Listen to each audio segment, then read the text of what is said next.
You're listening to The Critical Thought, where we challenge our listeners to use critical thinking when examining the teachings of Jehovah's Witnesses.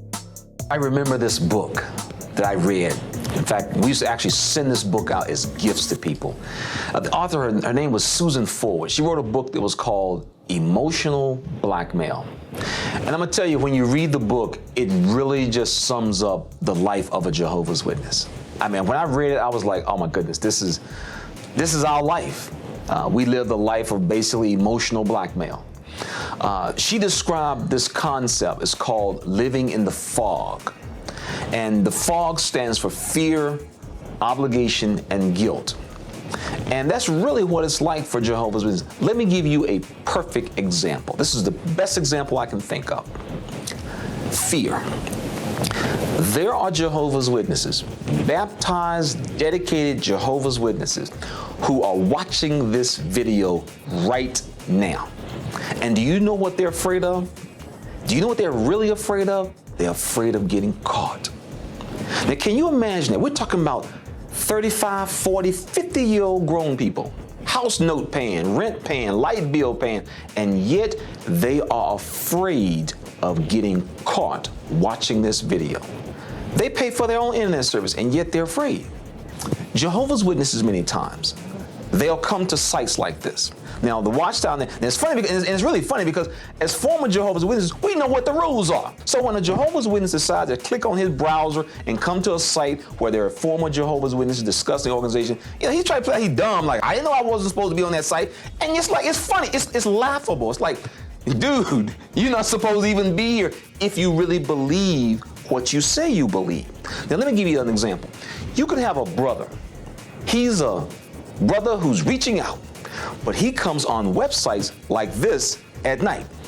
Now, the friends of the Kingdom Hall, they don't know that, but he's afraid he's going to get caught. Because if he's being considered as a ministerial servant, the brothers, they see this outward appearance, him coming to the Kingdom Hall, him out in field service, and then secretly at night in the privacy of his home, where is he at surfing on the internet? Now, when you tell this to non-Jehovah's Witnesses, they can't believe it. I mean, I've told this to non-Jehovah's, and they're like, you got to be kidding me. I said, yeah, that's right. Now, they'll say like, so this is not a nudie site or, you know, a porno site? Nope. This is just a site where people are discussing different biblical topics, whether they agree with the Watchtower, whether they don't agree. That's all we're doing, basically. And he's like, they'll be like, and they can't even do that? Can't do that. And so these guys live in fear because if it came to the attention of his circuit overseer and the body of elders that this brother is surfing and talking and dialoguing with JT, if he was up for being a ministerial servant to hand out some pamphlets and hand out some books and count some time and do a little territory work, that's gone. They would snatch that from him. Now, what's interesting about this is that this is a type of fear that you always fear of being caught. And so when you think about it, it's very unfortunate. This is one of their teachings, how to deal or how to interact or not interact with those who left the organization. That is the most basic teaching in the Jehovah's Witness faith. We don't interact with people who've left publicly, but privately in their homes, in the privacy of their homes, they have no problem. I mean, if you look at the comment sections in many of these forums, it's obvious, this guy's a Jehovah's Witness. What is he doing up here? But he lives in fear.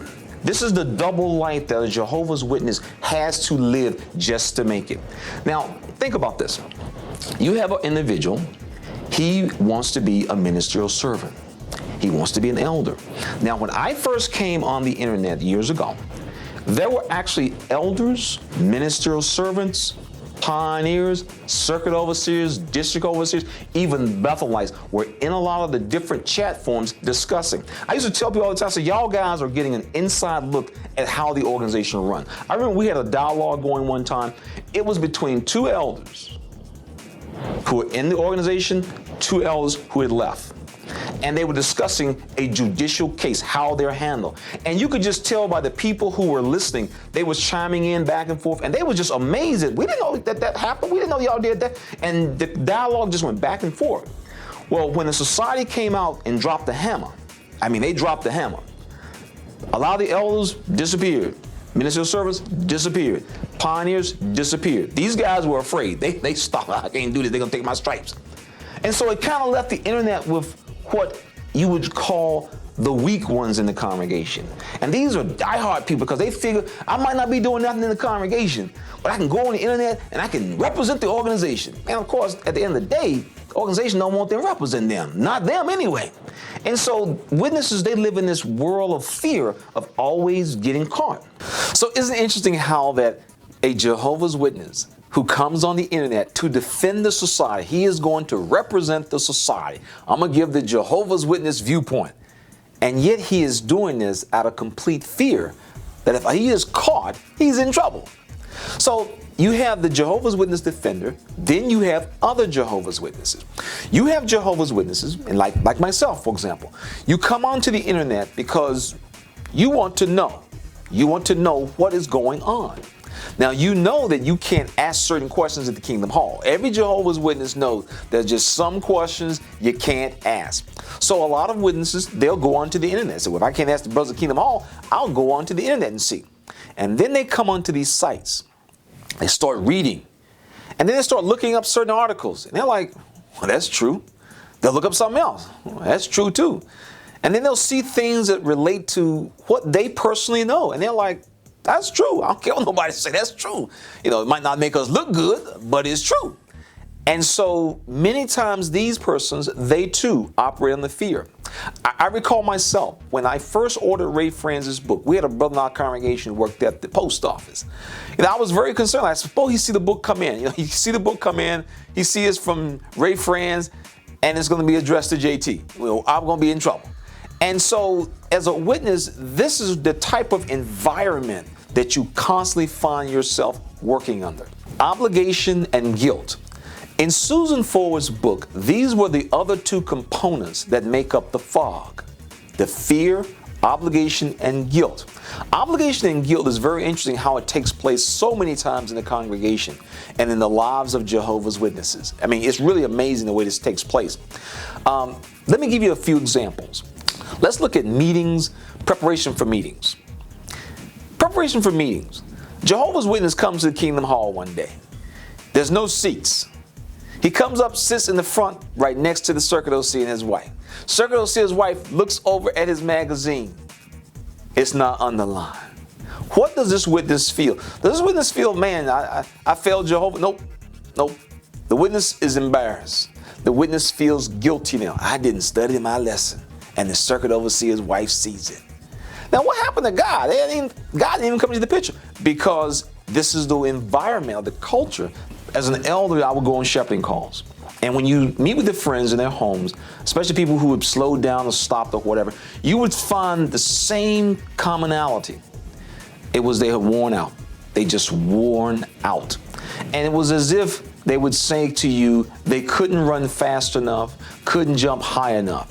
And the reason why is because the organization is a do more, do more, do more. You never will do enough. And as a result, it will simply just wear you out. And so what you end up with are people who fall under the obligation and guilt. The organization is very good at making Jehovah's Witnesses feel guilty. And they do it through their publications, through the circuit overseers, through the elders, through talks. And let me just give a couple examples. Take meeting attendance. What the society will do, they'll write these articles. These articles will be about somebody in Africa. Somebody who has, and the article will say, well, you know, they have to cross alligator-infested waters. And it's interesting because I remember on Monday night after the Watchtower study at Bethel, sometimes you will get invited over to different people's rooms after the Watchtower study. I remember being invited to this brother's room. He was guy worked down in the writing department. And it was like 3 or 4 of us. And we were just talking about, you know, how they put the articles together in the magazine and everything. And he was very cavalier about it. He said, you know, sometimes you'll see like maybe an article and it may have an experience in it. And he gave the example of like the ones you often see where somebody had to cross alligator-infested waters. And so then, of course, the point we brought around, you know, living in the West, you know, we have cars, we can drive. And so basically, you know, if you can't make it to the meeting and this brother or sister over there in Africa, you know, they got to cross alligator-infested waters, you know, why can't you come? And that's the basic message, okay? And so we're sitting there, you know, talking. He said, well, of course, you know, many times we don't tell everything about all the details because, you know, we're trying to make a point. And so we're like, well, what's some of the details? And he said, well, sometimes, for example, it may be they do have to cross alligator-infested waters, but everybody in town crosses the same alligator-infested waters. they've been crossing these alligator-infested waters all their life. Little kids, from the time they was old enough to walk, they had to cross alligator-infested waters. So it's not like they were really going out of their way. For them, it was really a part of life. In order to get to the other side, to get into town, this is how you had to do it. And so you grew up in an environment like that. It's not like you or I, who have never crossed alligator-infested waters, to go anywhere. But for a person who, well, we learn all the tricks, we know how to do it, we know what to look for. But of course, that will kind of take away the punchline from the article. So they'll just tell you just the part about the alligator-infested waters, not all the details surrounding it. And so friends who couldn't make it to the meeting, they're feeling like, oh man, I didn't make it to the meeting tonight, and Sister Johnson over there in Africa, she's swimming across the lake to get to the other side. And so these are little techniques that would be used that would just make people feel guilty. I know this brother, he ended up having to go and seek professional help.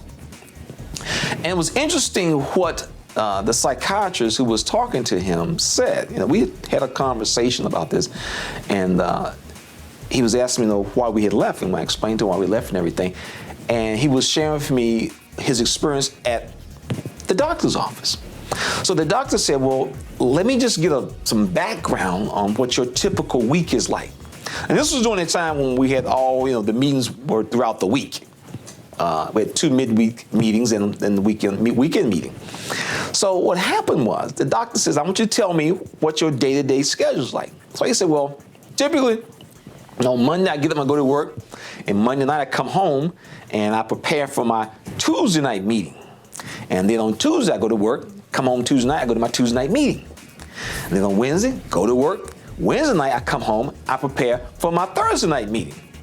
Thursday, I go to work, I come home, go to my Thursday night meeting. On Friday, I go to work. On Friday night, I normally try to prepare my little presentation because I'm a Jehovah's Witness, and I'm going to go out and knock on doors on Saturday. So Friday night, I'll spend some time getting my magazine together, getting my presentation together.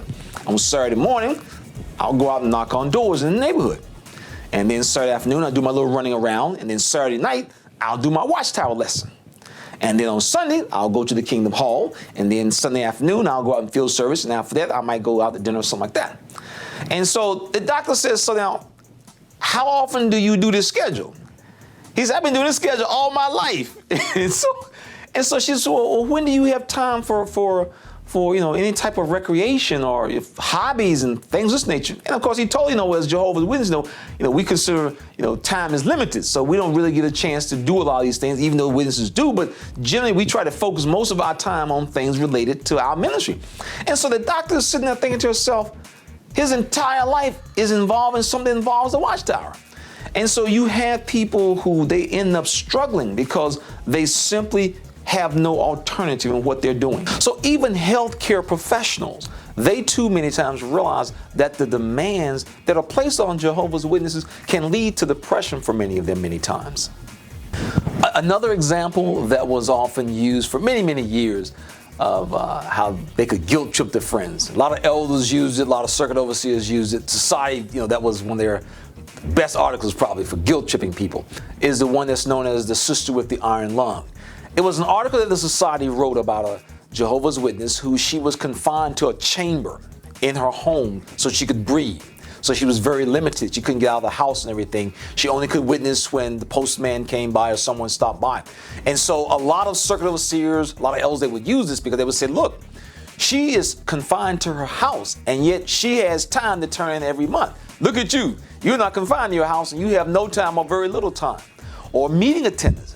She is tied in to the Kingdom Hall by means of the phone line so she can get her meetings, and yet if she could get out of that tube, she would be here. Yet you could come to the Kingdom Hall and you're not here. And so over and over, you would get these types of articles. One of the best ones I've seen recently is the one with the summer conventions. The Society has told all the friends basically, look, after the convention is over with, we need for you to keep your suit and tie on. And when you go out to the restaurants and so forth, you need to have on your badge and you need to still be dressed, right? So you can imagine you have a family, they decide, we're going to go change clothes and get casual. We've been sitting in the convention for the last 6-7 hours. We're going to go home and we're going to relax. And they go out to dinner. Across the table, they have a couple who in their suit and tie with their little badge on. And you can see the kids like, Daddy, they still dress. Now, it's going to make them feel like what? they're going to feel guilty because they didn't keep on their suit and tie and their badge. And so it's this constant culture and lifestyle of Jehovah's Witnesses that puts them in the fog. Fear, obligation, and guilt. And many times these things have absolutely nothing to do with serving God. And that's what really, critical thinkers is all about. We want people to stop and think critically about a lot of the things that we as Jehovah's Witnesses were told to do or looked upon harshly if we failed to do these things. And that really drives home the point. So many things that as Jehovah's Witnesses that cause them to literally live in the fog was never something that God wanted people to do.